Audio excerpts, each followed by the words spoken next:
Welcome to yet another episode of Play PSVR, the podcast. This is episode 68.5. That's right. We aren't at the big ones yet. We aren't there. Today, I am riding solo. Alex is out. And honestly, I don't have a big episode planned. I just wanted to do something very quickly, just cover a couple games, the upcoming games.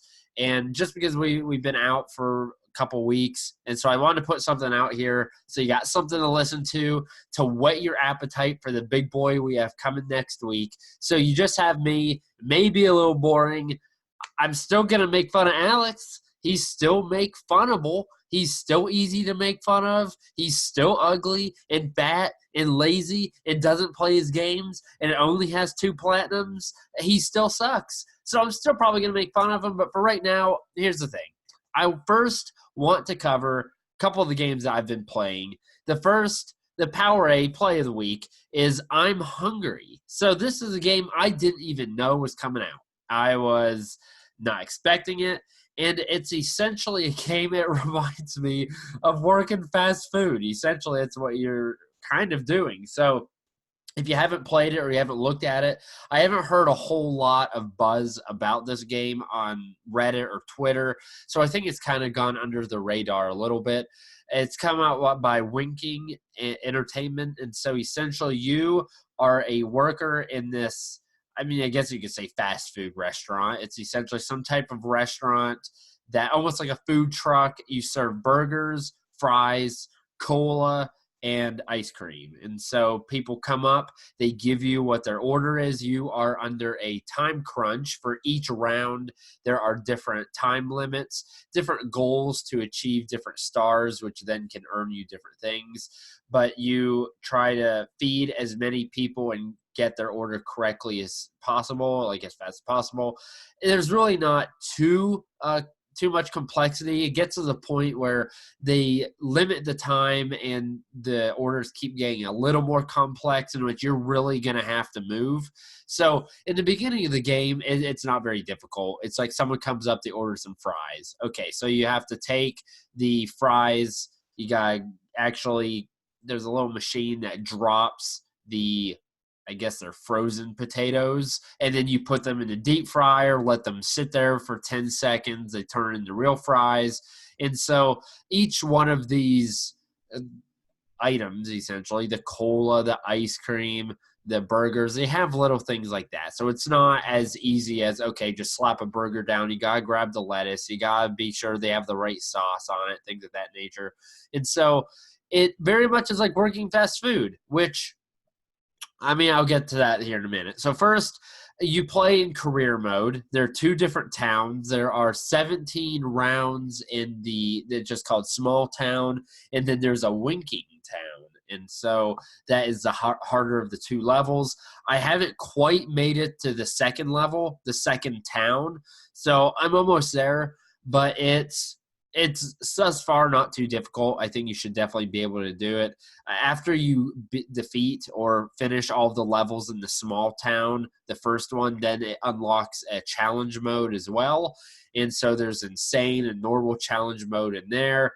And so you collect money, you obviously feed all these people, and through that you can also unlock new machines that are necessary to compete in the later levels, because the orders are going to keep coming and they may get more complex. And so these more machines will be able to get you your fries faster and do a few other things that more quickly that will aid you in all your ultimate quest of feeding. I don't know what's called I'm Hungry, because really you're the one feeding other people, but whatever, it's okay. So the impressions I have of this game, I think in general it works pretty well. So the graphics right off the bat, they're not super great. They far off. It's kind of really blurry, but you're not really looking far off. You're in a hut making food. It's not a game where you're trying to look and really revel in the graphics.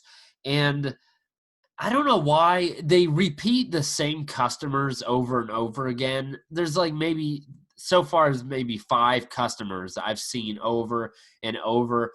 And at that, I'm like, can you not just make up a bunch of random people, have a randomizer to, I don't know. It just sucks seeing the same guy over and over. He orders the same friggin' thing. He has a boombox on his effing shoulder. He listens to the boombox. Then there's this friggin' intellectual dickbag. He gets up there.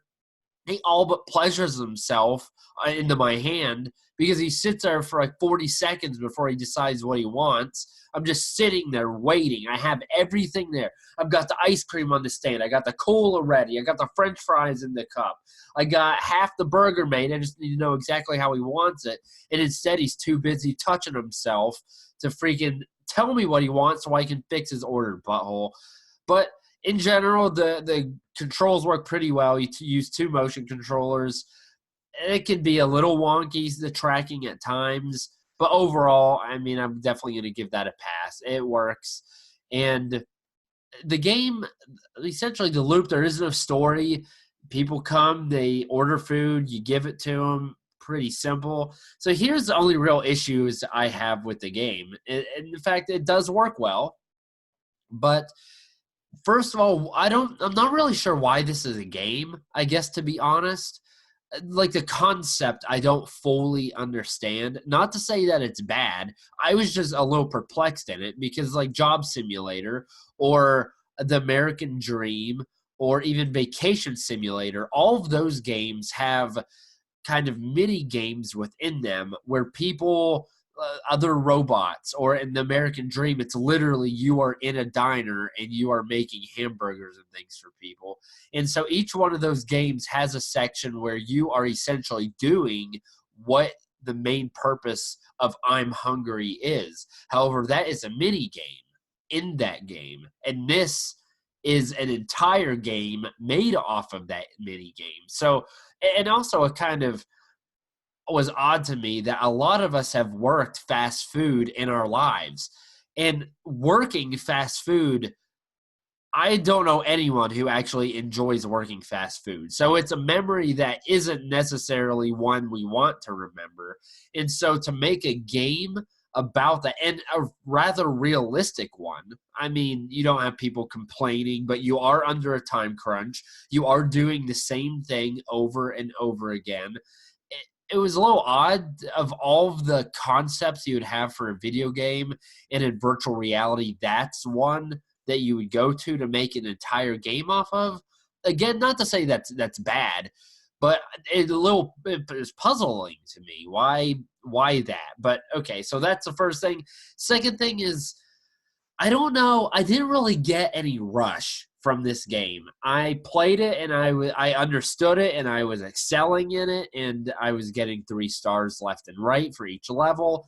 And I wasn't having a bad time, but I don't know if I was really having a good time. You know, like you play Farpoint and you snipe a drone way off and you're like, dang, son. Or you play To the Top and you keep jumping and you just barely make that one final jump to break your record for a certain course. You're like, yeah, boy.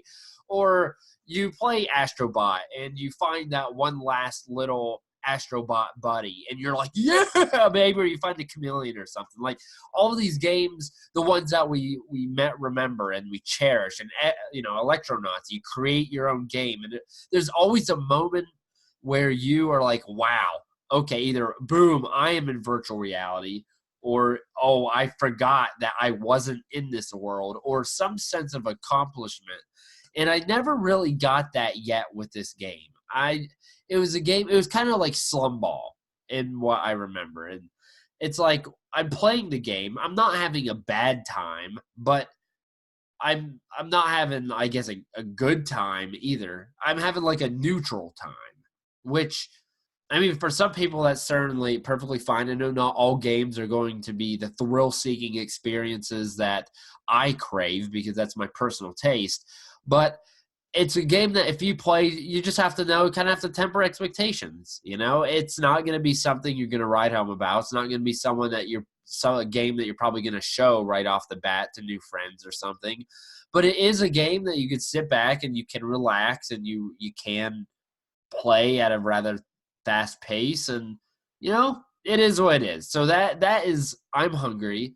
Definitely, I mean, check it out. If it sounds like your type of game, then I would definitely say look it up, and I think it's relatively cheap. Let me look up the price here while I'm talking. But so that's overall, I would say, I mean, for me, just because I like games that are a little more, I guess, engaging, and I don't know. I would say probably I'm struggling. I don't want to say don't buy it, but it's just not going to give you that thrill that I seek.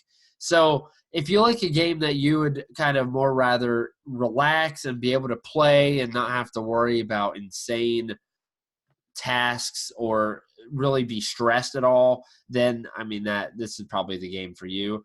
And the next game that I played actually, which is one you guys have been waiting. And Alex, I swear I'm so sick of freaking hearing you guys complain about this bullcrap.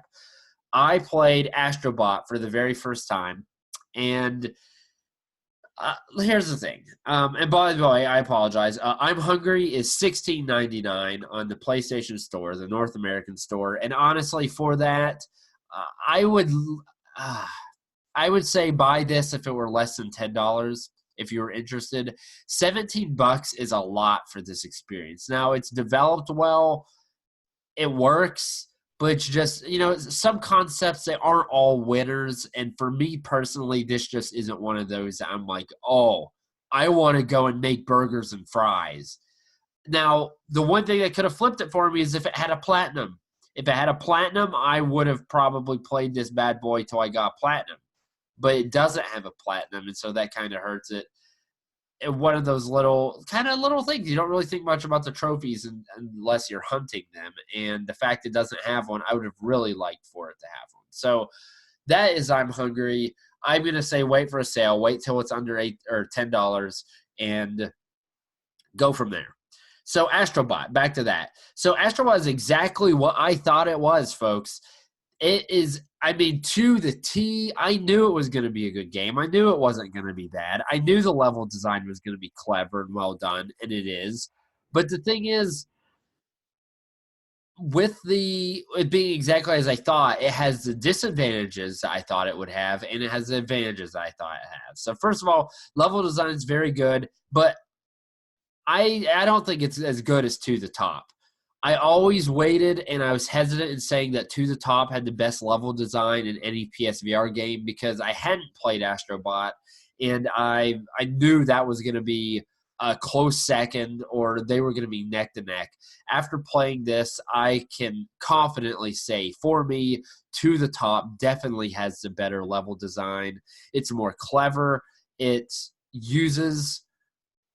I mean, Astrobot's very good. I'm not again. That's not what this argument is about. That's not what I'm discussing. I think To the Top has a better level design. However, Astrobot is probably second on the list. It is better than Moss, and it is better than I'm even thinking like Luna had good level design.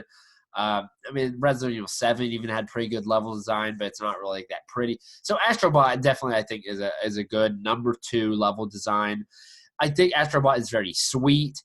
It very much feels like you're playing the game that you did in Playroom, which I really enjoy because here's the thing. You play that in Playroom, people love it. And it feels great. It's responsive. Astrobot is a cute little buddy, and this game is literally the embodiment of that, and that's exactly what I want. That is exactly what you wanted, what everyone wanted, and they gave it to us. So touche to them. That's what they should have done, but so many people butcher that, in which they try to change the dynamic for a game, and then it ends up sucking a big old turd. They didn't do that. So I like that. Astrobot's really sweet. I like him as a mascot way, way, way more than Moss. Because the thing, Astrobot has a personality. Moss, I guess, had a personality too, but they played way too much on, oh, it's a little mouse, don't let it drown. Oh, look, it's defeating the odds and defeating the snakes and the scorpions, and it's just this cute little mouse. I don't play like that, dog. Get that out of here. F you, Moss. They tried to be too cute with Moss. Astrobot, it still is definitely cute, but Astrobot has like a cool arrogance to him, and he cares for his little buddies. He's the hero and that he's overcoming the odds. That's why you're playing as him. That's why there's a game about him. But his mannerisms seem much more enjoyable than that of Moss. I also like the fact he's a little robot. That's cool. The controls work great. A couple of the little, I would call them maybe mini games. Like there was one, the level where you got in the roller coaster and you had to jump back and forth between the rails. Some of that movement was delayed, which was a little annoying. I probably died a few times there at least because it wasn't as responsive as controlling Astrobot. But for the majority of the gameplay, it definitely is very responsive. It's very fast. It feels very good. I think the game is extremely fair in the fact that it still is challenging, but it's not too difficult. So like the thing that I enjoy is the fact that you don't have lives. You don't really die. If Astrobot falls down, he just, shows back up at the checkpoint. That I enjoy a lot because you get to enjoy the game and the experience, and you don't have to worry about losing lives or not being able to make it through the level. It very much is a game that you could go and truly relax. Whereas Resident Evil 7, you kind of had to really get not your senses, but you had to collect yourself because one, you aren't going to find ammo. There's going to be things crawling. There's going to be enemies trying to come and get you. You're going to be scared. Like that isn't a game that you could just get home from a tough day at work, relax, kick your feet up and play. And a lot like the persistence, I don't think is really that way too. Even to I would say to the top to some type of extent isn't like that either. And I'm comparing Astrobot to these games because Astrobot is one of the better games on the PSVR. So I'm going to grade it against some of the better games in the on PSVR. And so Moss is I definitely like the gameplay better than Moss. Moss, to me, was a little slow. Astrobot is much faster. And so that is great. So it's fast, but it's not stressful. You don't have to worry about lives. And very much it's about finding your little buddies, finding the secret chameleon, really looking at the level design, enjoying it. Like I've just really enjoyed going through the levels. I found that I'm on the end of the second world. I'm about ready to fight the second boss, or I guess I should say the boss for the second time. Actually, no, I'm on the third world. Never mind. I'm on the third world. So I keep finding that I want to play the game more. However, unfortunately, because of time constraints and other games that are coming out, I haven't been able to. But that is a sign of a good game, that you want to play more. I want to play just one more level. Let's see what that one looks like.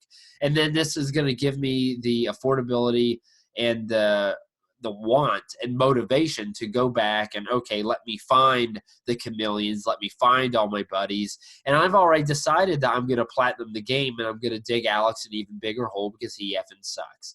So Astrobot is, as I mentioned, exactly what I thought it would be. One thing that kind of I wish is the fact that you can't go back. Like once you are in a level and Astrobot passes a certain point, you cannot go back.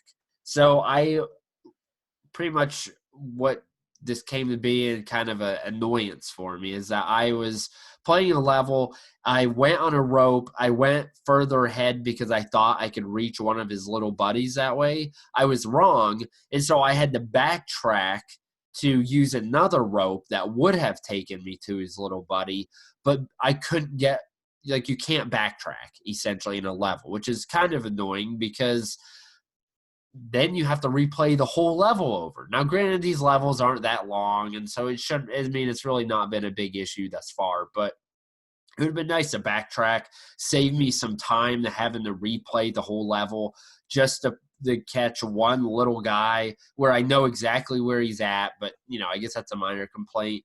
The only, and it's not even a complaint, is my thing with Astrobot is the fact that I knew that it was going to be a good game, but it's not going to be anything that I'm going to lose my mind about. Will this be like Andrew? my friend that I had played PSVR, a couple months ago, this would be a perfect game for him because VR makes him motion sick. And so he can't play many of the good games that I would consider great. Like, I would rather play Doom VFR than Astrobot because you're moving, you're shooting things, you feel immersed. It's more fun to me. And that's what I knew, and that's why I've waited so long to play Astrobot, is because I know it's not really a type of game. I'm much more of an immersive. I want to get in there. I want to feel something. Like when I'm up on the cranes to the top and I miss my jump and I fall, that second where my stomach drops and my mind is like, oh God, that's what I want in VR. That is what makes me love VR so much. It's what makes me feel immersed. And that, I think, is the magic of virtual reality. And something like Astrobot, although they do a good job at allowing you to interact with Astrobot. Some of the enemies are shooting stuff at you, and you're interacting with the environment. They do a good job. It's just, it's not the same, And I knew that going in. It's exactly how I thought it would be. And again, it's good. It's definitely one of the better games for the PSVR, but you're probably not going to hear me writing home about.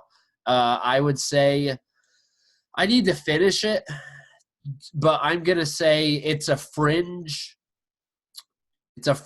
top 5 game for me, probably, just from what I've played before, because still definitely to the top. Resident Evil 7, Persistence are top 3 without a doubt.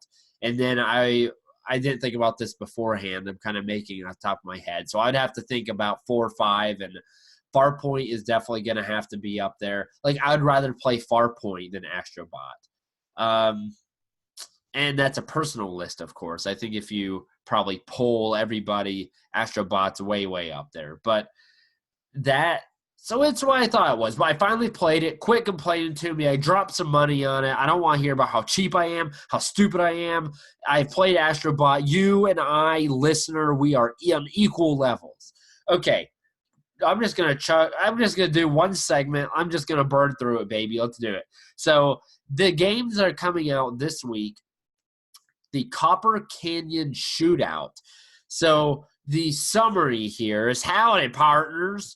The Copper Canyon Shootout is a frantic, fast-paced VR shooter set in Wild West-themed world overrun by robots.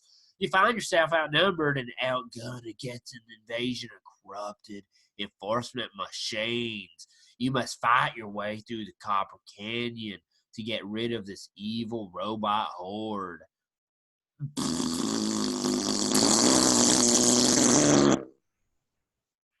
Western themes have been done.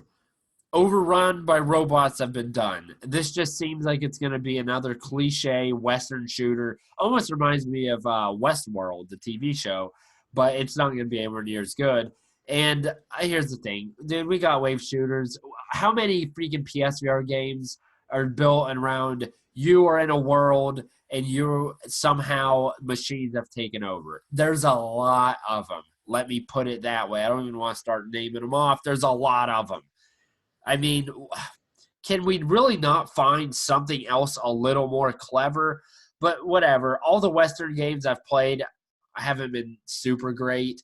I mean, I like Cold Iron. I know some people don't like it. Screw you. I think it's a good game. I think it is like probably a 7 out of 10. But the other Westerns I've played just have not been good. And this, I don't know. I hope that I am incorrect and that it will be a better game than I think, but I don't have high hopes. I'm just going to be honest with you. So, next. I love this. I love screwing Alex. Oh my gosh, it's hilarious.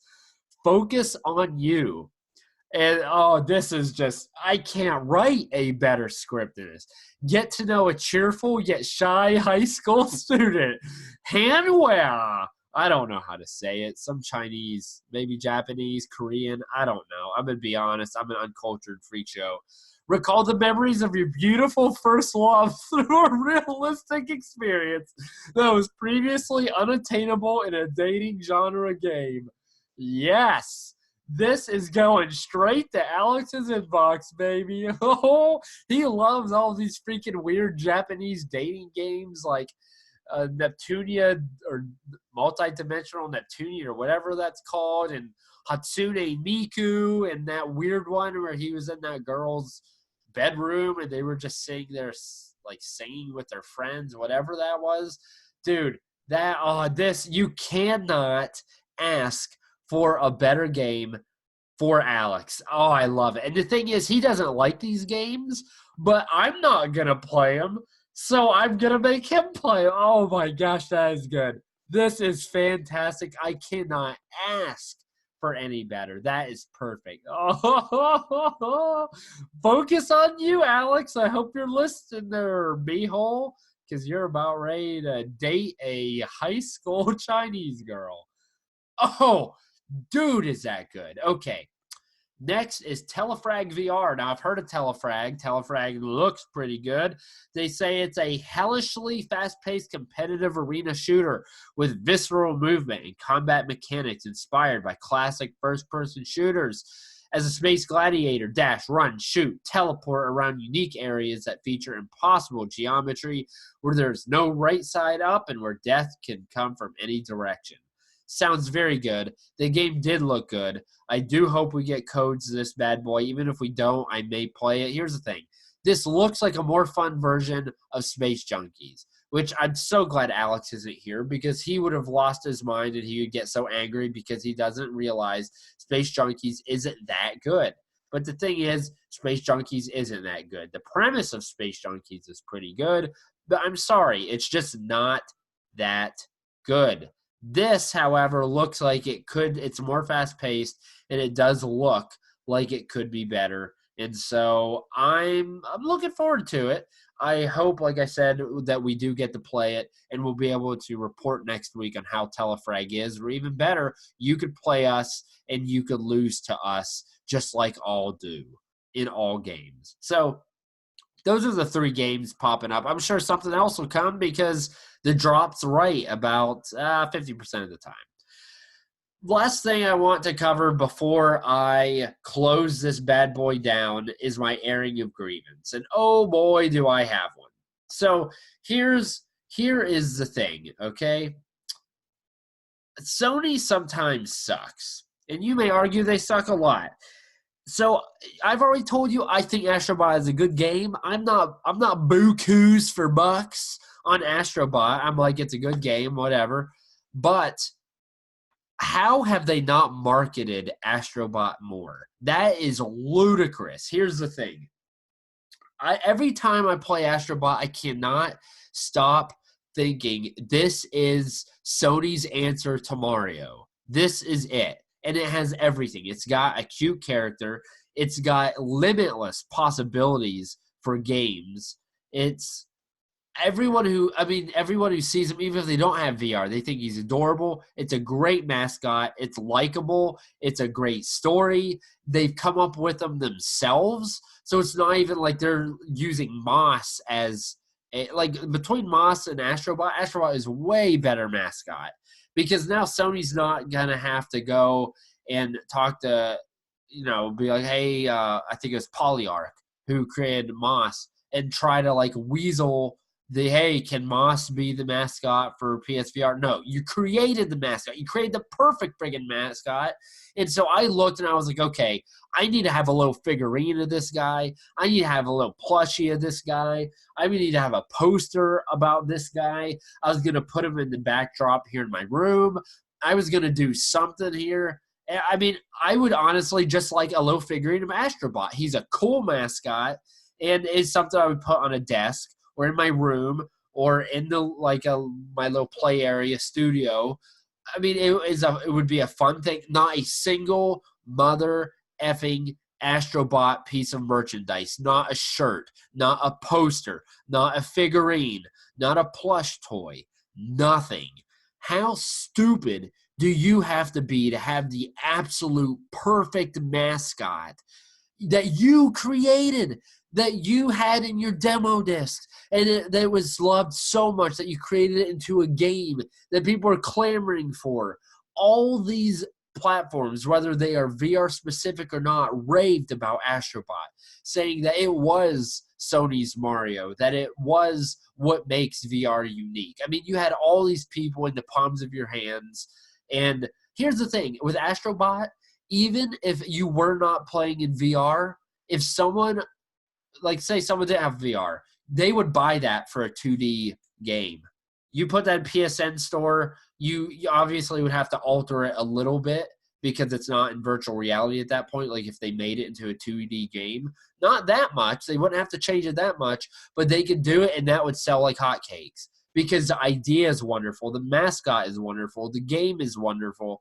And instead, what have they done? It's been months and they haven't done anything. Like if there's not a shirt or a figurine of Astrobot now, if they haven't picked up the pieces of Astrobot and tried to turn him into something that could be greater by this point, they're not going to. So they absolutely wasted a golden opportunity to, I mean, I'm not going to say they always need to fight and compete with Mario. Okay, that's fine. But to have a mascot, that would be unequivocally the mascot of PSVR. That could have been, when you think of PSVR, you think of Astrobot. And instead, they screwed it up. They didn't do it. They're losing tons of money for merchandising. And I mean, I would pay $25 probably for a little Astrobot figurine. I really would, because he is that adorable of a creature, and having a figurine would just be a good way to express my love of VR and just have like a cool little guy to represent PSVR. So that, I think, is a dirty shame. That's my freaking grievance, that people are so short-sighted. It almost makes me worry that, do they care that little about PSVR that they have such a wonderful opportunity to expand the brand, to merchandise, that they just don't do it? I don't know if maybe they don't think it would be worth it. I don't know what it is, but I'm telling you, you take Astrobot, you alter it, you put it in a 2D game, and then you have Astrobot be a mascot. Obviously, the main mascot for PSVR, but also at that point, if you made it a 2D game, it now becomes a figurine and a mascot for PlayStation in general, in which all these people who have studios, who do YouTube channels and Twitch and podcasts and all this stuff would have a little Astrobot behind them. People would have the figurine in their car, on their desk. I mean, I don't know what they're thinking. It really bothers me. It's aggravating because I like to think of myself as somewhat of an entrepreneur, and I see an idea as great as that, and they're not. I can't do. Why, Sony? You effing suck. Okay. So that's going to be it. Like I said, it was going to be a short hitter. Sorry that it's almost like one big ramble, but I just wanted to get out here real quick. I wanted to cover those two games to get that off our plate for next week, because we do have the big one next week, boys. Remember, this is episode 68.5. Boys, girls, stay tuned. Next week is the big boy. We're coming at you full force. Thank you again for listening to the podcast. I hope you enjoyed me rambling on. In the meantime, catch us on Twitter, Reddit, contact@PlayPSVR. That is the best email to contact us on. We got our weekly golden streams Wednesdays at 9:30. Please catch us there. And then I have been playing a little bit more PSVR on Twitch lately, and so catch me there too. I would like to talk to you while we play, and you can see I could tear you down about how Astrobot isn't as good as you think it is. That would be great. I love dashing people's dreams. Regardless, Hakuna Matata and suck my balls.